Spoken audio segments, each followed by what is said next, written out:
there'll still be people popping in as we go through this. And again, for folks that just joined, if you have questions, feel free to drop them in the chat. We've got folks, Matt, who's on here with us, who'll be managing those questions and make sure that they get addressed just throughout this. But first of all, thanks so much for joining us here.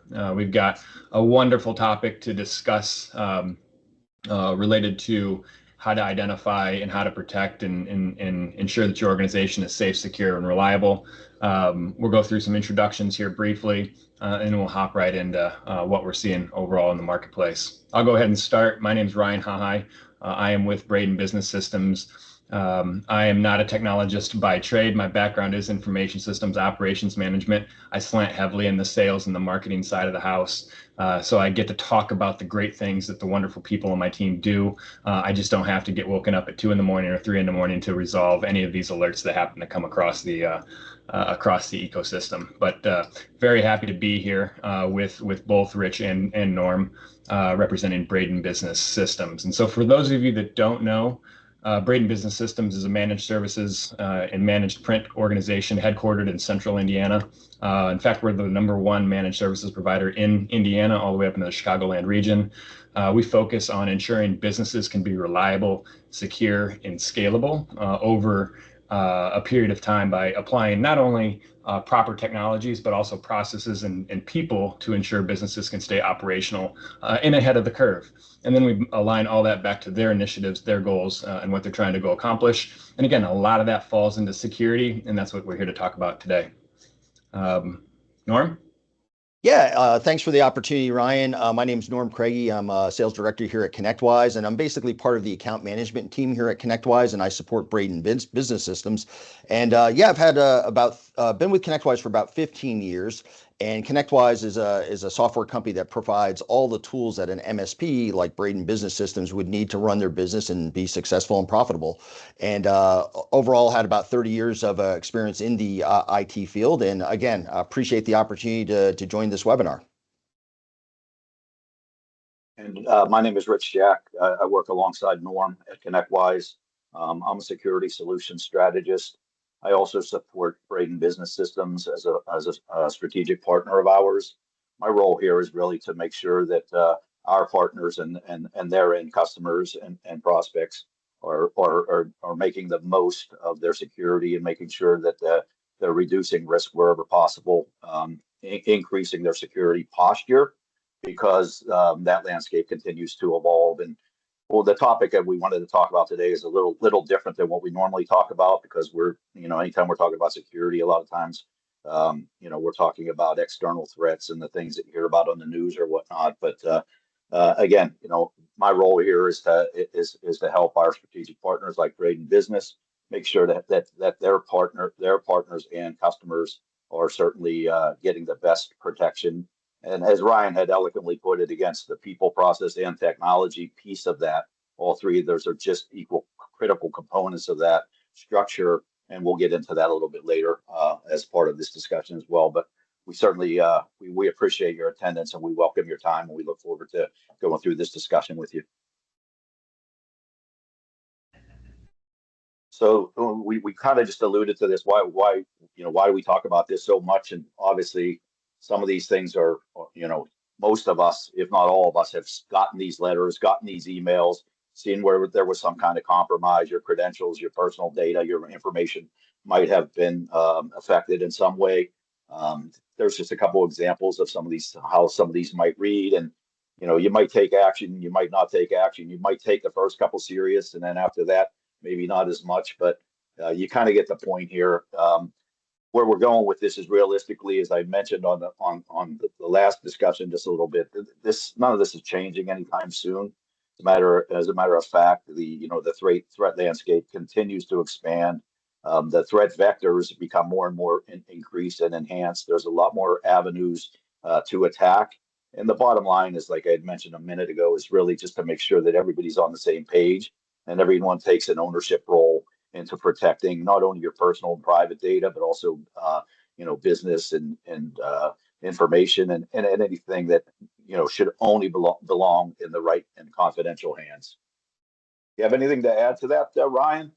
I think it's interesting because we operate in a world right now where some of us are just becoming desensitized to these alerts and like these notes that you have in front of you right now. And that's part of that challenge is that individuals in within an organization, it's not that they operate with a lack of empathy. It's just that it's always happening and it's always ongoing. They just get desensitized to the notion of that they can something that they can do could specifically impact that overall business, right? And so I think that one of the most important reasons and why we talk about this so much is how do you reach that end user and how do you reach that audience so that they can operate in a way that puts the business in a good spot versus in a negative spot. And part of that marketing and part of the news that you see out there is really it's all about bad actors and people trying to get into your organization and prey upon the people that are really just trying to do good. And if you don't have those conversations internally about it, with those individuals that are trying to do good and trying to work hard so that they are properly educated and informed and can make meaningful decisions that are beneficial to the business, some of it just gets lost, right? And so I think the frame up of having a conversation around and having a topic and a plan around what's a threat look like. It might not be somebody trying to hack into your environment. It might be somebody accidentally doing something inside of your network and didn't even know it, right? And it's just because they're trying to work hard or they're trying to do more than maybe they should be, or there isn't a process or a procedure or something in place to protect them. And so I think it's again a timely conversation to bring bubble all this up so that businesses can make decisions and ensure that they've got, not only the external factors of the organization protected, but what about those internal folks, right?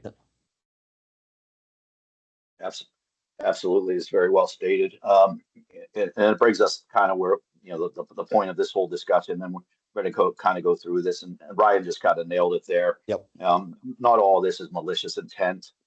There is a little bit of that. And we're going to get into that, a bit later here. But a lot of it is innocence, and a lot of it's complacency, and just business as usual type approach. And that's where the mindset needs to be adjusted.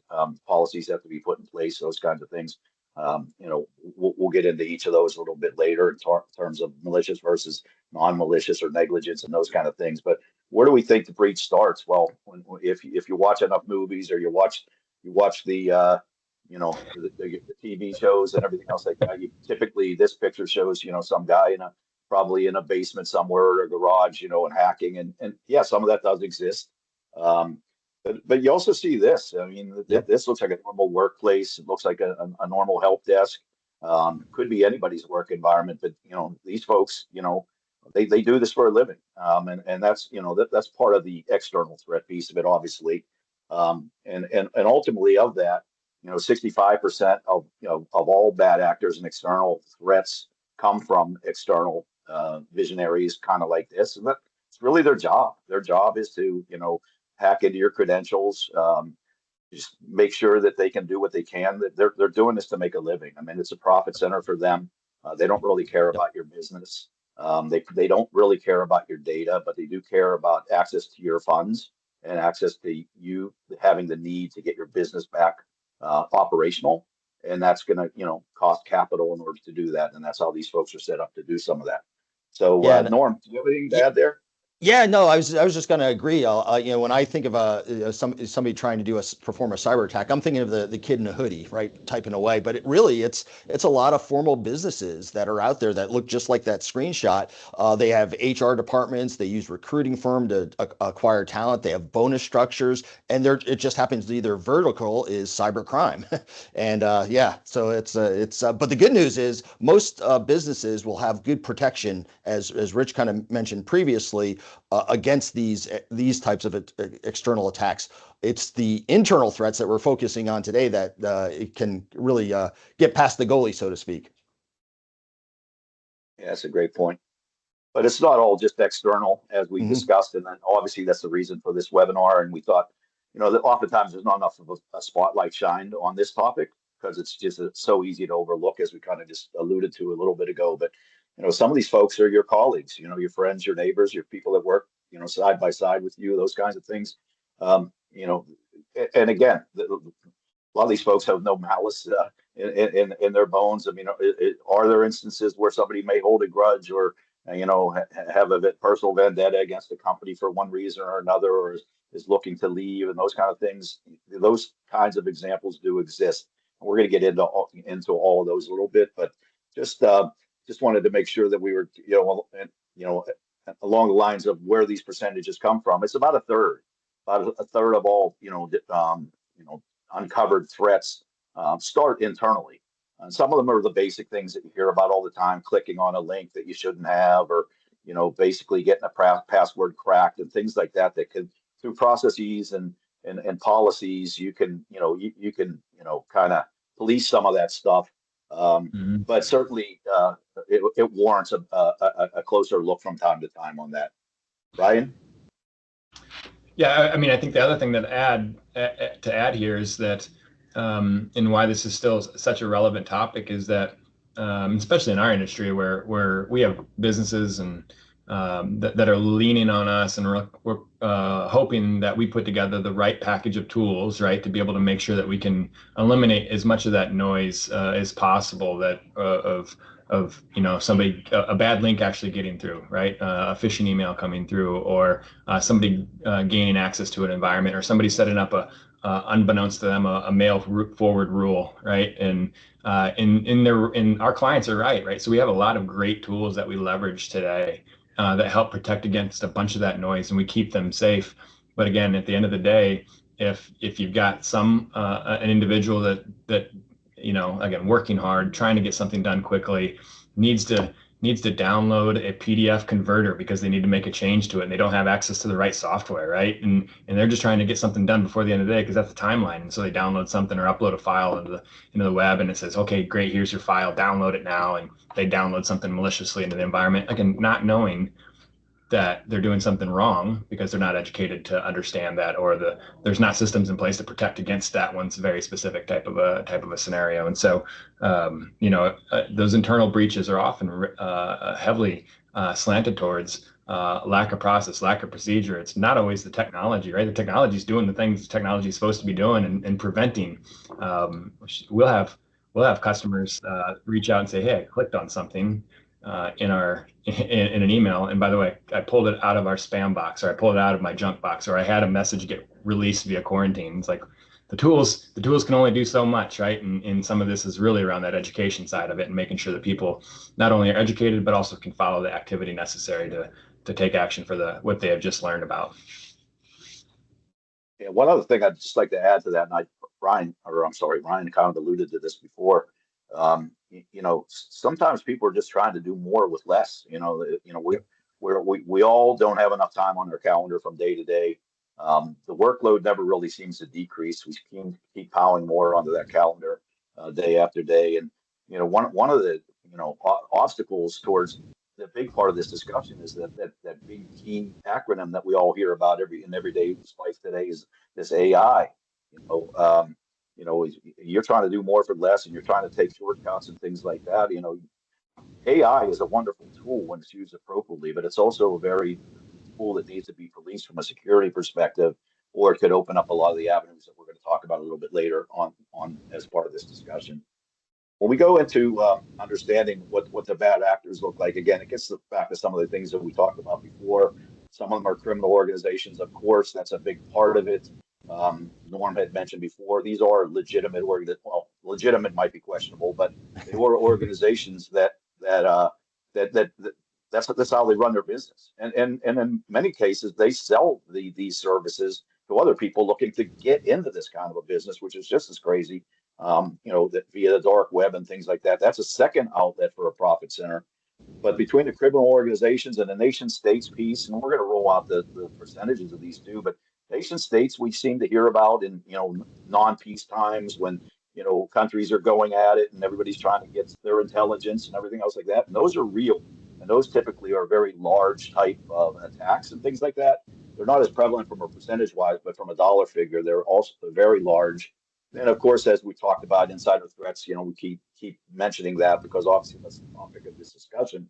But that's a big component where we're going to take the rest of this discussion moving forward for the most part. But and again, this looks like more what we would expect from a criminal organization, more so than the help desk and things, or just a standard business process or scenario that we talked about before. But from a percentage perspective, we rolled this out before. I'm just going to build this out for the sake of time. The insider threats is really the key piece that we're gonna address here. Anything under 1% didn't make this chart, so the numbers don't quite add up to 100. But there are a couple other entities out there with sprinkling less than a fraction of a percentage or whatnot. So anything either you guys wanted to add before we move on to deeper into depth into some of these discussions? The one thing, I guess, given the topic of insider threats, a lot of folks have that 65% covered, but it's the insider threats that makes it easy for things to happen. That we're going to obviously dive in here in just a few. I think one of the things that I'd just highlight on that aspect of it is we still have a lot of clients that when we onboard them and we get to know them and we understand kind of their mindset around their business, sometimes they feel like they're too small to be a target of a criminal organization. And then we talk to them about like, well, if your information is accessible and somebody wants to go sell that out on the dark web, they're gonna say, hey, I've got access to this specific organization. This is the volume of revenue that they're doing on an annual basis.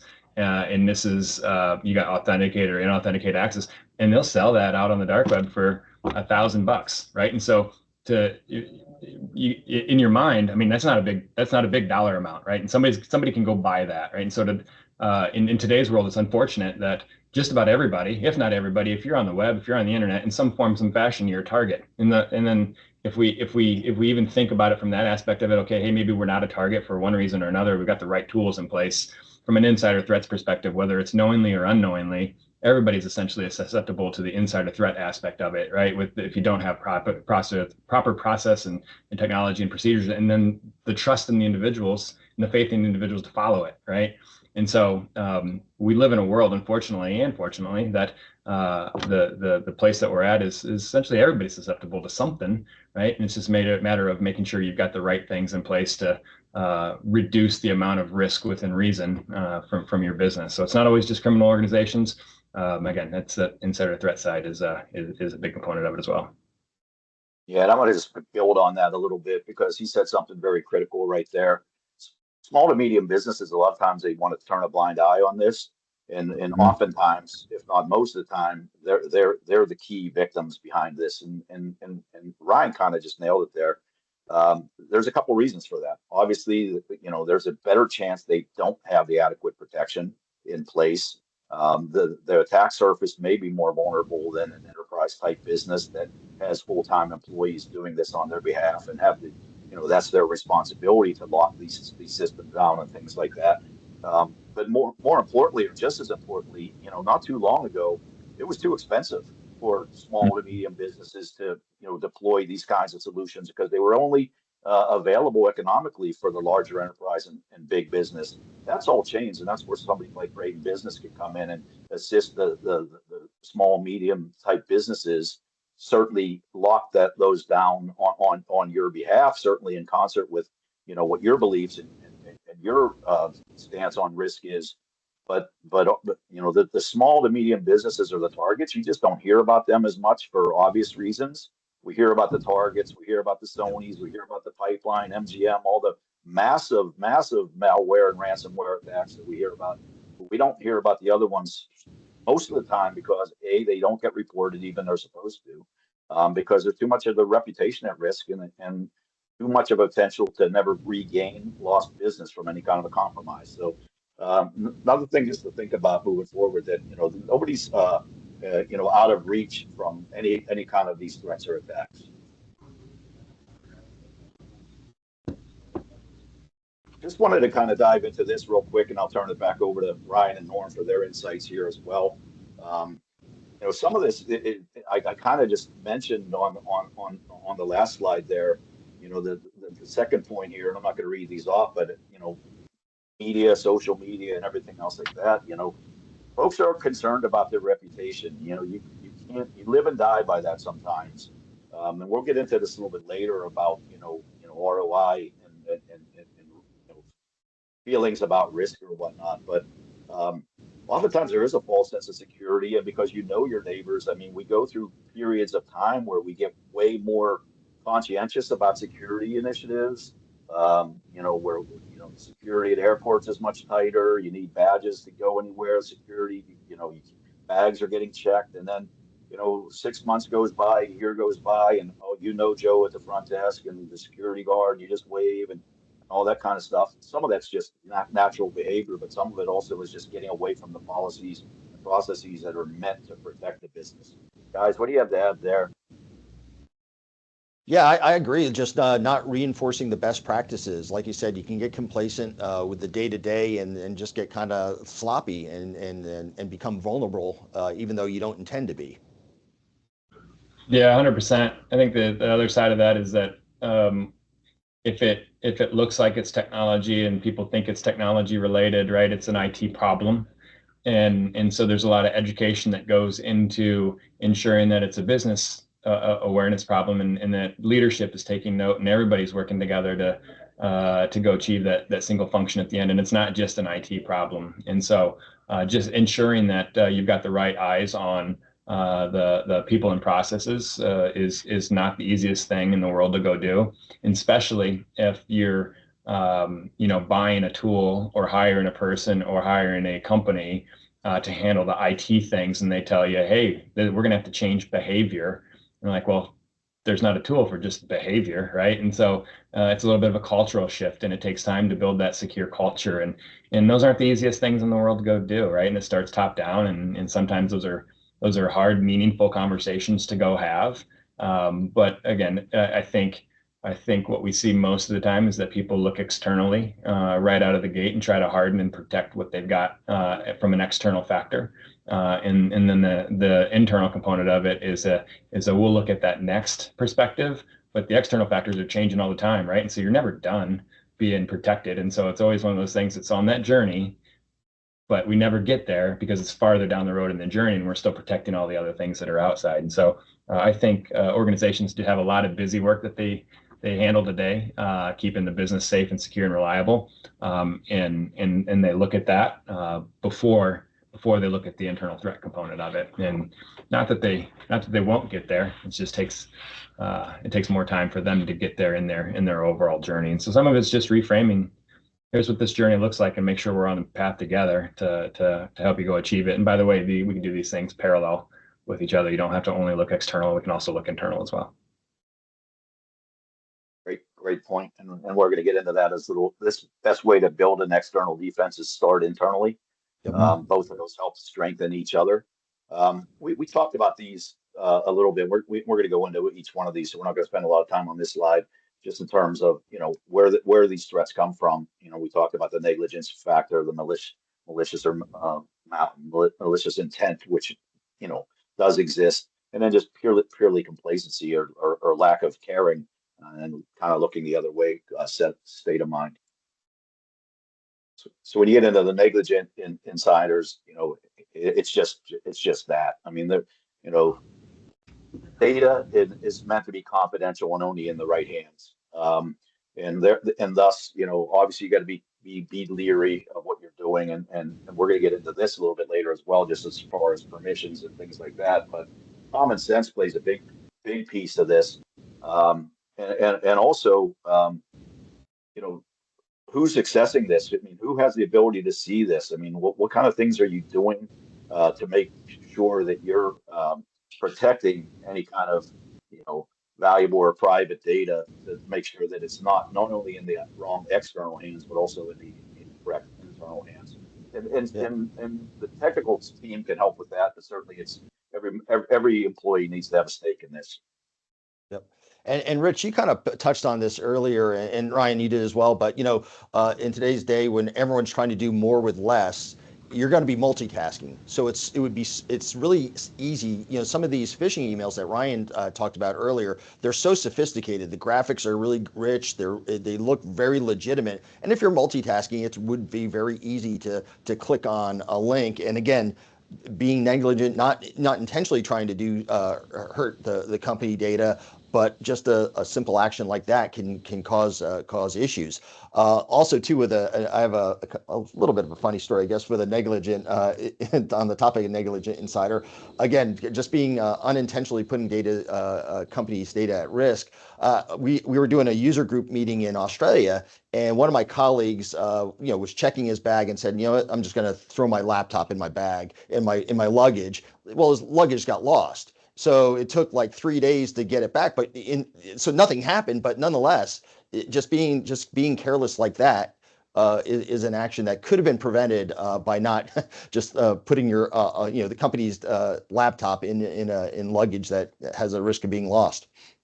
Yeah, I think there's a couple of things here. I mean, generationally, we're in an interesting time, Mm-hmm. right? A lot of various types of folks that are working in the marketplace today, and there are people that operate by very rigid structure, process, and procedures, and there's folks that don't, and especially new folks coming into the business that have always been on the internet and have always had access to essentially anything that they needed access to, and I think there's not a ton of how do you even work, right? How do you work inside of an organization? And maybe they even started from home, right? And now they're coming and reacclimating back into the office. And so, I think there's just a little bit different of a culture aspect there that we have to absorb, right? And work with. We had a scenario where someone was creating beautiful things, right? And nice pieces of content, and they wanted to keep those pieces of content, and they're saving them on their own drives, and obviously that sends up flags in our systems, and we're like, what's going on here? It looks like you're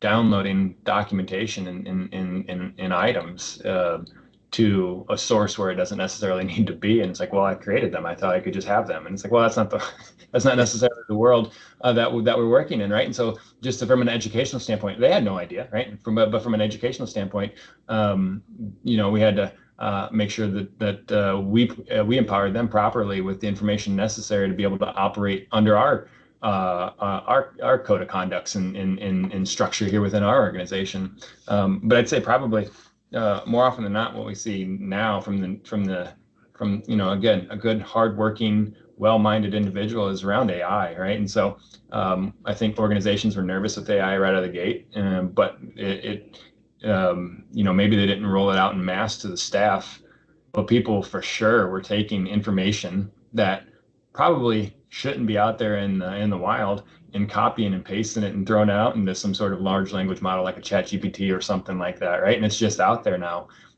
Whether it's real sensitive information or it's not sensitive information, it's out there. And then accessing sensitive data that doesn't pertain to their job. If you do turn on, let's say, Copilot, right? You turn on Copilot internally and you don't have proper security trimming in place, there's a good chance that your staff is probably looking for, again, nothing malicious, but they're probably looking for the information that they might not actually or shouldn't have access to, just because now they have a medium that allows them to go search for it easily, right, and find it easily. And we just see this across many organizations, and so now people have more access to things than they had in the past. At least to that in their mind, right? They probably had access to it in the past, but they didn't know where to look for it. And then they got a little bit of help on how to go look for it. And then they're tossing it out into the internet so they can get a summary email or glean some sort of analysis or information from some sort of AI model that happens to be out there. And again, that person has zero intent on doing anything malicious to the organization at all. But the result of that could be catastrophic for some. Speaking of malicious, right on cue here.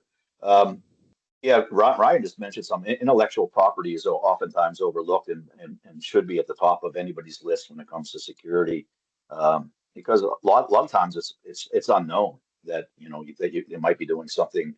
I wouldn't even use underhanded might be a strong word, but at the end of the day, it's against company policy. I guess that's the best way to put it. But when you do talk about malicious insiders, and I'll turn it over to the fellows here in a minute, but it could be this could take a bunch of different looks behind it. Sometimes it's a disgruntled employee, as I had mentioned before. Sometimes it takes the shape of an employee who plans on leaving, and they know that they're leaving, and they're extracting company databases and sending it off to themselves so they can have, might be going to a competitor after the fact. Just obvious things like that. And then there's other things where it is actually a upfront financial reward where someone can actually sell their credentials to somebody for a fee so they have access to the system. They know how to get in. They know the way around. Once they get in, they know their way around. They've been doing this. They're trained professionals. All they need is a key sometimes. And sometimes there's a would-be participant that might be sitting in the cube next to you that's might be a little down on their luck any given day. So all those things add up to the malicious side of it, guys. Yeah, this is the one everyone's afraid of, the malicious insider. I know it in my background, being mostly on the sales side of things over the years. It's not uncommon for Rich touched on this. Somebody that is in the sales capacity, if they get a gig with a competitor, they may download customer information, which is sensitive and they shouldn't be doing that, but they'll kind of get that information to go to their new job and all of a sudden compete against the company they're currently employed with. So that's I've seen that as a common scenario over the years that kind of falls into this category. And that person is probably not a bad person either, right? And that's Right. the wild part of it is they're probably really, really good people, all have really good intent.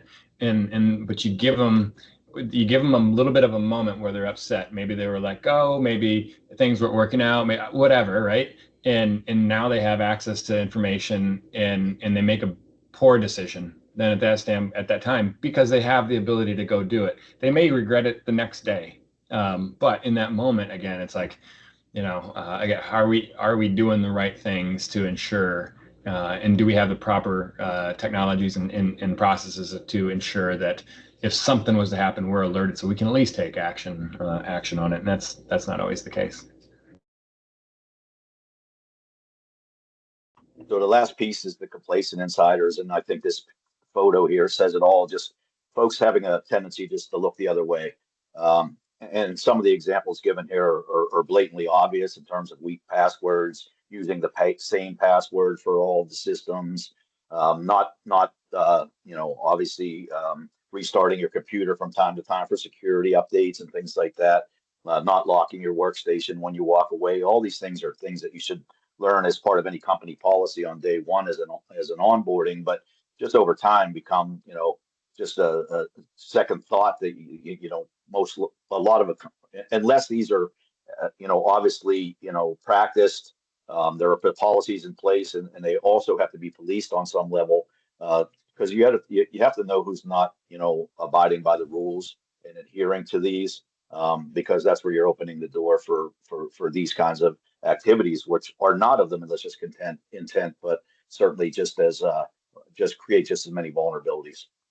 Yeah, especially in today's world where we have so many remote users. If they're not using the company's virtual private network, and they're just doing work at a coffee shop, for example, and just using the public Wi-Fi, again, you're kind of opening up the door to potentially letting someone in and getting access to some sensitive information. Yeah, I mean, I don't think there's any question of it, right? And so this becomes a risky user for sure, right? And so as an organization, we're trying to identify, are we, is this a one-off type of a situation where somebody ignored something, and that's going to happen, right? Somebody missed something, and again, you don't want to see it, but it does happen, and you want to make sure that people again have the ability to not do something that they shouldn't, right? But you can only lock things down so much. But if it's constant, right, and you're identifying patterns where they're constantly ignoring security warnings, or they're only using weak passwords, or they're not, they're not allowing you to update any of the software, or just things that are repeated, that becomes a risk from that employee's perspective for the business, and that needs to be addressed in one form or another fashion. So engage with that employee in a different fashion, for sure, especially if you can identify patterns. And a lot of folks, if you share with them that pattern that you're identifying, they don't even know it in their mind anyways, right? They just, again, they didn't know. And again, they're trying to work hard, trying to get through things, trying to make things easier for them. But if you reframe it that, hey, this is a risk to the organization, and we need to ensure that, you're aware of that risk, and that you're doing the right things to prevent these things from happening. Otherwise, we'll have to make a change, right? And so again, having these conversations are critical, and we can help organizations identify patterns as well as from a historical reporting perspective and whatnot as well. So we'll probably spend a little more time on this slide because this is kind of the beginning of the second portion of the discussion as far as starting to build a defense. A lot of this is things that we've already mentioned before, but it is a three-pronged approach here between the people, the process, and technology. And each one of these should have close to an equal percentage of value towards the overall, security posture and the structure to try to eliminate risk as much as possible. If you think about any of these, when you talk about the people side of it, we've heard about it before with phishing and security awareness training and whatnot. And on the process side, we talked about on the last slide, not locking your PC when you go to the restroom and things like that, not changing your password, just basic day-to-day type things, which should be common sense, but are often overlooked. And then the technology piece, which is a lot of times where folks do end up throwing a lot of not just actual capital, but employee capital in terms of time spent. That's just as critical, but none of these work without the other two. And even if you have two of the three, it's still, you can have the processes in place and you can have the best technology stack for security components that you want. And if your people aren't doing their end, it doesn't really help you much with options 2 and 3, and vice versa for all three of these. So it is a three-pronged approach. And this is the beginning of something you're going to hear a couple more times throughout the slideshow today on today's discussion, is just building a defense in depth. There's not going to be one single tool, and there's not going to be one single process or policy in place that's going to be a silver bullet that's going to lock you down against any potential threats and things. But you need to continue to build that, what we consider a defense in depth across all three of these spectrums to make sure that your company is aligned with the overall policies and practices that leadership is putting in place. Guys, what do you have to add to that? I think one of the things is interesting. So if I look at this slide, and I love this slide, people process technology is a mantra that we've been harping for years, right? Especially in the managed services industry. That far right, the technology side of it, MDR, SIEM, BDR, and MFA. Those are table stakes for organizations from a technology perspective to ensure that they're safe within reason, secure within reason. And when organizations look for a new managed services provider or a managed services provider for the first time, or shoot, even go like they have their own internal IT staff and they're trying to empower them with the right tool stack to keep the business safe and secure. That's what they look at, right? They just look at that technology bucket and they, okay, great, that fits my narrative, or that fits what I need.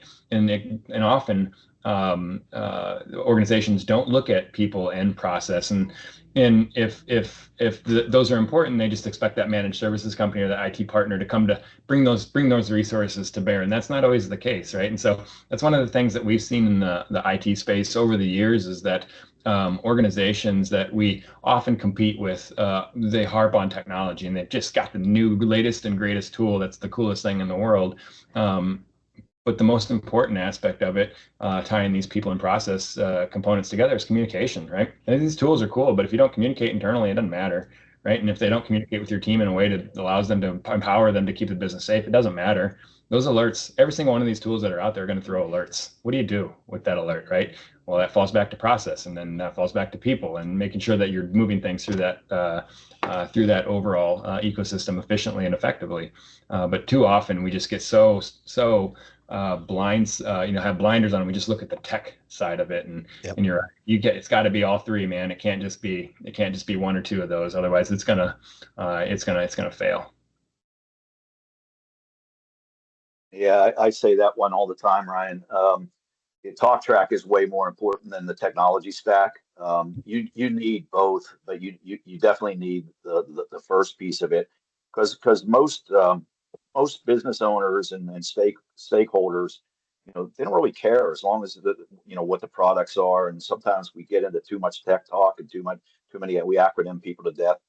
Yep. Sometimes that's irrelevant. You really just want the results, and then you need buy-in on that level to start to build a stack, kind of like we see on. And we're not going to spend a lot of time on this because we're going to got to keep this moving along, so we save some time for questions at the end. But from when you're considering building, and this is obviously the third part of that pillar, which is the technology piece.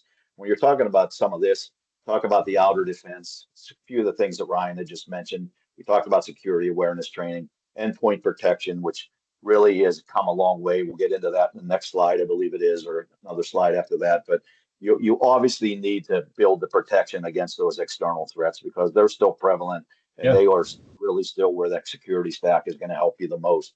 When you get into the next piece of it on an inner defense, it's really just basically locking down that network and giving yourself the capability when an incident does occur that you have the capability to A, see what happened, be able to put together the forensics around that to make sure that that everything has been uncovered and you know exactly what happened and to basically assist getting your business back on the ground. And then the last piece of it is just that between the backup and disaster recovery. I mean, how long can any business stand to be completely out of business or without their data?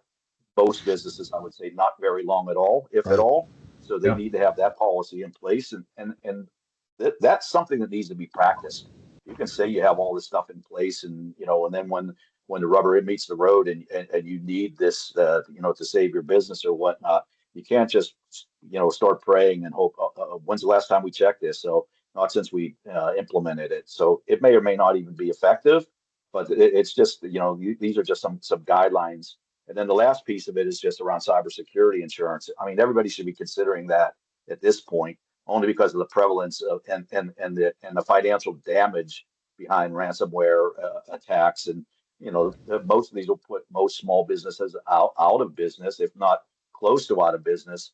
And that's the last line of defense is the recovery piece of it, not only from a backup piece, but also the cyber piece of it. And frankly, you wouldn't really be considered for a policy if you did not, check the right boxes to make sure that you were in compliance with what any cybersecurity policy writer is going to want to see as part of your defense mechanisms to solidify your security.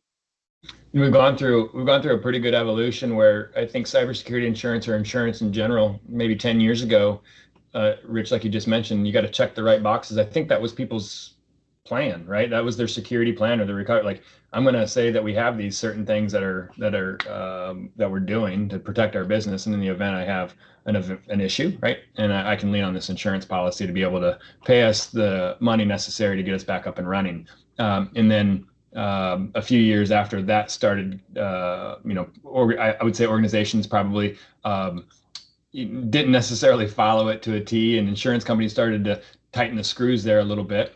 Now we're in a scenario where payouts are significantly less. It's really hard to actually get paid out on a cybersecurity insurance policy because there is a lot that's involved into it. And one of the first questions you can ask a business owner is how confident are you that your organization is following step by step everything that's inside of that cybersecurity insurance policy that you said you were doing, right? And at any given time, most of them are probably going to be, I don't know. I don't know if we're following everything. I think we are, right? But are you actually putting these things into practice? Do you have the controls in place to be able to prove that you're doing the right things? Are people actually doing their security awareness training?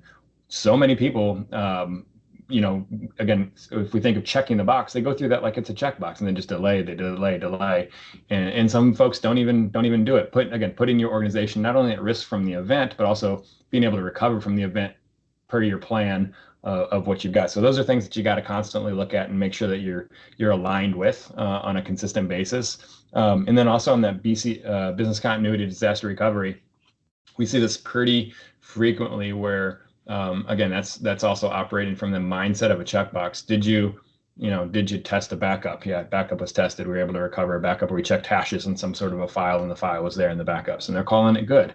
You're 100% correct. It's got to be more than that. It's got to be much more towards the path of tabletop testing. Hey, let's recreate a scenario, right? Let's assume this is the situation that we're in.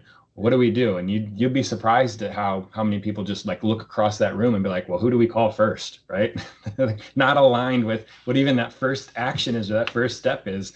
And usually like, we're going to call our IT company. And it's like, is that even the right call, right? And do you put yourself in a worse off scenario because you have an IT company and they're trying to undo a bunch of things, and then the insurance company comes in and says, "What the heck happened?" Right? And so going through these real life types of scenarios is critically important, and we're having constant conversations with our clients today about moving towards tabletop testing and not just relying on the hey, the backups are green, right? That doesn't give anybody that sense of comfort that they need and to ensure that the organization is recoverable. And shoot, some of these things will fall, BCDR, if falls outside of IT, right? It could be something completely different from IT, or you can't recover from some sort of an event until a certain date because certain pieces are broken, right? And so, well, how do we operate in the face of adversity and keep the business running without the use of tech? What does that even look like, right? And so creating these plans and testing them, once a quarter or twice a year. Once a year is better than nothing, right? And so, and going through that motion and creating it and creating that skill set internally is important. Yeah, the only thing I would add to that is really, and you kind of nailed it there. Practice. You have to be ready. You have to be ready. I mean, when any kind of an incident response, you should have a team involved. Everybody should know their role. The very first thing that you said is critical there. You have to know who to call. What do we do now? You just can't be there staring at each other saying, now what? You really do need a plan in place, and it does need to be practiced on a regular basis. So, if and when this does happen, and more likely when it does happen, at least you're not staring like a deer in headlights. You kind of have an idea where to start and turn with some of this stuff. I think of it like this sports world, Rich, right? So, I mean, think of the Colts, right? And so we're here in Indiana. We're 2-0. We haven't even punted yet this year. It's fantastic. Those guys practice the very routine, basic plays 1,000 times before they ever run it in a game. And if we look at that in our own business world, we're expected to recover your organization and get you back up and running as fast as humanly possible without ever practicing that play ever, right? And in that world, you're relying on hope and luck, right? And that's not a great scenario to be in. So yeah, practice and practice and practice and identify new ways to break, right? If something broke, that's good in practice, right? Because you can plan for that, you can adjust for that, and you can get stronger from it. So yeah, I would encourage everybody to practice more often for sure. Yeah, I'm just going to steal a little bit of your thunder there as well. It's a great question to ask people, especially if because you know what the answer is going to be because they're not going to know. How would you break into your own system? Yeah. If you're sitting there and you're thinking where might there be some vulnerabilities? If you think long enough, you're going to think, oh, maybe I didn't do this or maybe I didn't do that. It's always a good place to start. That discussion and that checkbox that Ryan had alluded to. I want to just kind of take this in a slightly different direction here, just in terms of again the defense and where we've come from. And this is strictly around endpoint protection, and it started with probably 20 plus years ago, going on 30 now, when the antivirus was first initially brought upon us by necessity. And the antivirus basically was only capable of acknowledging and doing anything about things that known threats that have happened in the past. We saw this Trojan. We know it exists. If you see it, block it. It had nothing to do with anything new, which we would call a zero-day threat that has never been seen in the wild before. Today's modern day endpoint detection and response, or better yet, managed detection and response, are much more educated and are built more based on just reactive approaches, but more of a proactive approach. And they actually use things like AI that we talked about a little bit before, behavioral learning, where it actually kind of gets to know the work habits of the individuals using that particular endpoint and things like that. So when they do see abnormalities and things like that, they can flag them and say, this doesn't look right. We better investigate it. We better sandbox it, make sure that this is safe before we repeat it. But most importantly, where this has really gone to and want to highlight a little bit is the managed detection and response, which was basically when you add a security operations center or a SOC on the back end that monitors this 24/7 by 365 on both Braden's behalf and their customers' behalf, because there's no time when that is safe. I like to say hackers don't sleep. They like working on holidays and weekends, and when you're not working, they like to do their best damage. And that's why you need that extra layer of protection and guidance around that. And last point I'll make on this slide is, we talked about defense in depth. We talk about a lot of the different tools that you need to kind of align to strengthen your security posture. And managed detection and response is probably the closest thing to a silver bullet, because you do have somebody responding, remediating, and reacting live on your behalf as things are going down. But it's not foolproof because it doesn't have the visibility into a lot of the other things on the network that we'll get into in a minute or two. Guys, you got anything to add to this slide?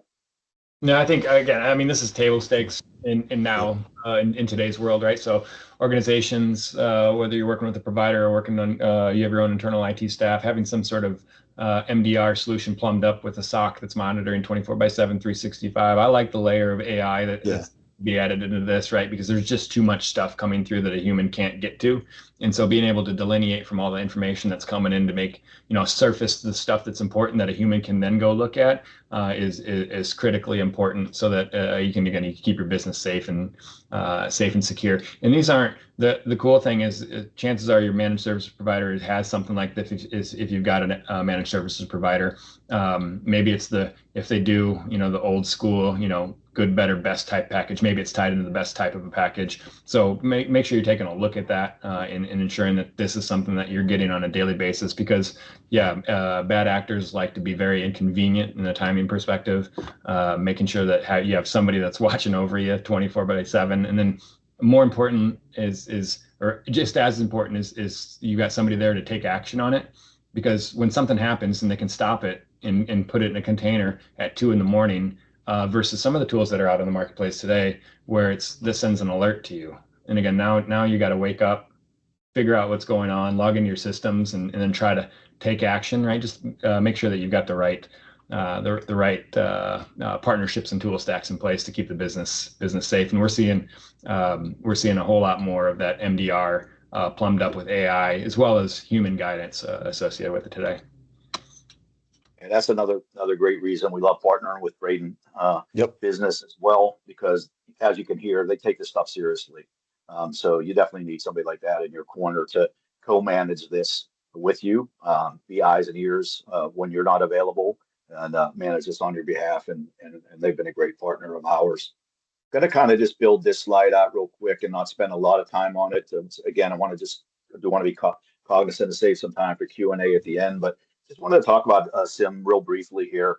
And ultimately, I think I might even mentioned this before, so it might be replication. But what a SIM solution gets you in its security incident and event management is what it stands for. SIM. There's a multitude of different ways to pronounce it. I don't think any of them are illegal or anything like that. But what it does give you is visibility beyond the endpoint, as we mentioned before. So a lot of these things like firewalls and some of the security appliances that you have out there, those are attacks. People are looking. They know how to do this. They know how to look for weaknesses and gaps and vulnerabilities, and they'll check on all these things. A SIM solution is what's going to give you visibility and collect all those security logs for any device that's on the network, which is critical when it comes to time in terms of triage and ultimately forensics when you're piecing this together on the back end. So, I think Norm mentioned this a little bit before. In a world where people are working from anywhere, you want the same protection that somebody is working from home. If they're dialing in from the airport, if they're doing whatever, you obviously need the tools in place, but you also need these kind of tools in place as well to make sure that you still have the capability of capturing and all those detections that something like a SIM solution is going to provide. Yeah, and on top of that, so all on that screen, so all those devices will have, they'll create alerts and logs. And if I'm a bad actor, I'm going to try to get in and kind of disable those alerts and logs, and maybe even disable the backup, so that way you don't know what I did. The nice thing about that SIM, like Rich was saying, it's a kind of a central repository. You can use it as a forensic tool, so you know exactly what happened. Because the last thing you want to be in a position that something happened, but you're not sure what it is. Then the bad actor, even if they didn't get anything, they can still send you the ransom note, and you're not sure what happened, and you might get stuck. It's a game of poker at that point. You might have to pony up money when you really don't need to. And then also just going to build this slide out as well, just in terms of some examples. I think that might be best of where a SIM will alert, Braden and ultimately their customers. It's going to see things again that are abnormalities. A lot of times they take the persona of a brute force attack where somebody's trying to log in with your credentials a multitude of times in a short window of times. Sometimes that's also associated with what we would call impossible travel. There's like 4 unsuccessful login attempts within 5 seconds from 2 or 3 different countries. That's not normal, especially if the would-be person whose credentials they are has never left the location or anything like that. A lot of times those are coupled with like password change requests. So you right then and there you can see that these are malicious intent behind that, and then we're alerted, actions are taken. But those are just a couple classic examples of when you have a SIM in place, and especially one thing I just wanted to also mention on this slide is we all live in a Microsoft world. Maybe not all, but a very high 90% of folks do, where Microsoft is the tool set of choice. With that comes risks, vulnerabilities, and things like that around Office 365, the cloud applications. The more they roll out, the more areas there are for attack.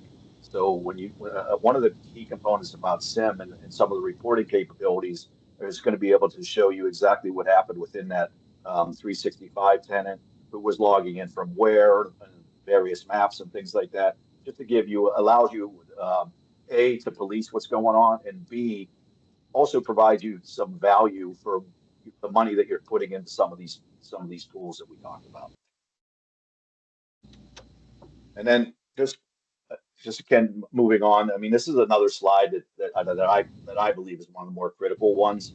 There's only a couple of slides left, and we'll get into a couple Q&A sessions here.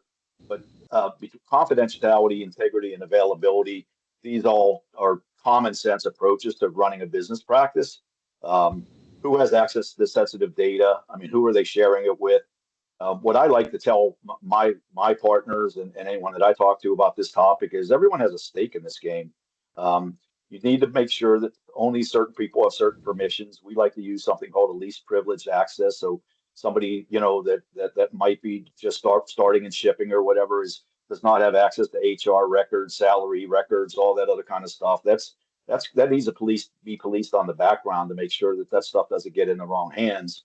But at the end of the day, everybody has to have a stake, like I just mentioned a minute ago, because stakeholders and business owners are only going to be worried about the bottom line or the return on investment. I think everybody within the entity, starting from the top down all the way to the last person on the employee roster, really needs to consider reduction of risk just as importantly as return on investment. Simply because it's not always just about the bottom line and the profits that are at stake. It's also personal data for the people that work there. Nobody should want to have that compromised. And believe me, they'll be the first ones storming into HR if they think anything like that happened. Your brand is at stake, your reputation at stake. We talked about a bunch of that stuff before, but it's always not just about the bottom line, but it's about the reputation and the validity of a healthy business moving forward. Guys, you got anything else there? Not from my side. You touched it. You hit it. Okay. So this is kind of just an overview of some key takeaways here. Hopefully, if we did a decent job this morning, we covered most of this as part of the discussion with you folks. And again, we appreciate your time this morning. It's awesome to spend some time with some folks that are taking these kinds of things seriously. But I like starting at the bottom of this list here. We talked about this a little bit before, but when you start to build a security practice and security structure and policies around, how do you protect against insider threats? It's a great foundation for protecting your overall business, which starts to build those roadblocks for outside threats as well. We talked about awareness training and employee training, but yeah, I didn't have a lot more to add there, guys. Anything from your end? I would, just that last bullet point as well, right? So building solutions to protect against insider threats, protects against outside threats. It also builds that culture, right? So from a top-down organizational perspective around security culture and what a good security culture is and a mindset is, and ensuring that you've got the right people that are helping share that story and shape that story. And by the way, if they see somebody doing something that they shouldn't be, maybe grab them by their arm and pull them along with you, right? Gently, and ensure that they're keeping the business safe and secure. I think that's incredibly important. And again, this is a shift from the mindset of we just need to check boxes for the cybersecurity insurance. This is actually we need to put a plan together so that our business can stay resilient in the face of adversity. Because at some point, whether you're a small business, medium business, or large business, you're going to face that adversity. You're going to need to know what to do, and you're going to need to make sure that you got the ability to continue to operate functionally, even in the face of an event. So I think that's incredibly important. Yep. Yeah, Oh, go ahead, Rich. Sorry. No, I was just going to say, while you're pulling that arm gently, you just definitely want to make sure that there are certain things as repeat offenders. I mean, you might want to pull that arm a little harder sometimes. But the point still stands. Yeah, I mean, there are ways to police this. The Braden team, and there are ways to basically monitor policy management and things like that. Not going to get into that a lot more because I know we're running out of time. This is the last slide. But again, these are the things in 2025 and moving forward that still need to remain top of mind. Hopefully they have been, and hopefully today's session will open some eyes and ears around some of the things that certainly keep your finger on the pulse of moving forward.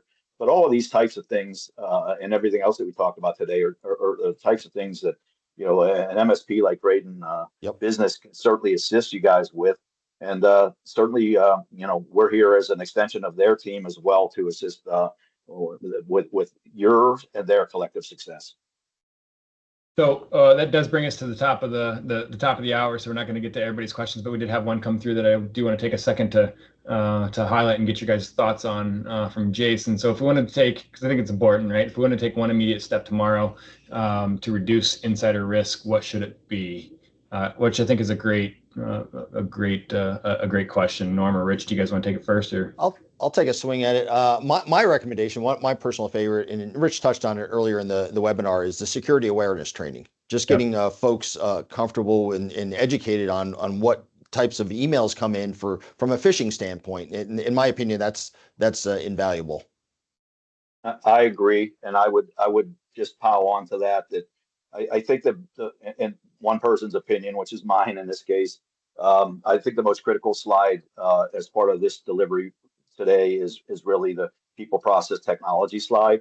I think that's the critical piece of you can build around that to make sure that we keep saying checking off boxes, but if you're checking off boxes in terms of what the people are doing, that they're doing their training, they're adhering to your policies, then the next piece of it, the processes, all those policies in place. What are you allowing? What are you not allowing?